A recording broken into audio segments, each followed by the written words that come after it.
पुण्यात गणेश मंडळांनी ध्वनिक्षेपकांवरील निर्बंधावर नाराजी व्यक्त केली आहे। डीजेचा त्रास होत असेल तर एक दिवस पिकनिकला जा असा अजब सल्ला मंडळाच्या प्रतिनिधीने दिलेला आहे। पिकनिकचा खर्च देण्यासही मंडळ तयार असल्याचं त्यांनी सांगितलंय। डीजे बाबतच्या तक्रारी केवळ 1% असल्याचा दावा करण्यात आलाय।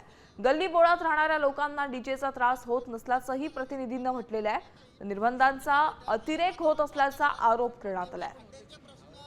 त्यांना त्रास आहे, मंडळ तुम्हाला पैसे द्यायला तयार आहेत, तुम्ही बाहेर जावा, पिकनिक करून या, ती आमची तयारी आहे। जे इथं राहणार आहेत त्यांना तुम्ही पिकनिकला पाठवणार? एक दिवसासाठी पिकनिक होईल ना त्यांचं, पण त्यांना भेटेल, आराम भेटेल। बरं किती भागामध्ये होतं, एक मोजका भाग जर सोडला तर बाकीकडे कुठं त्रास नाही। मेन जे सोडले रोड जर का पकडले, ते जर का सोडले तर बाकी तुम्ही गल्ली बोळातल्या कुणालाही हा त्रास नाहीये।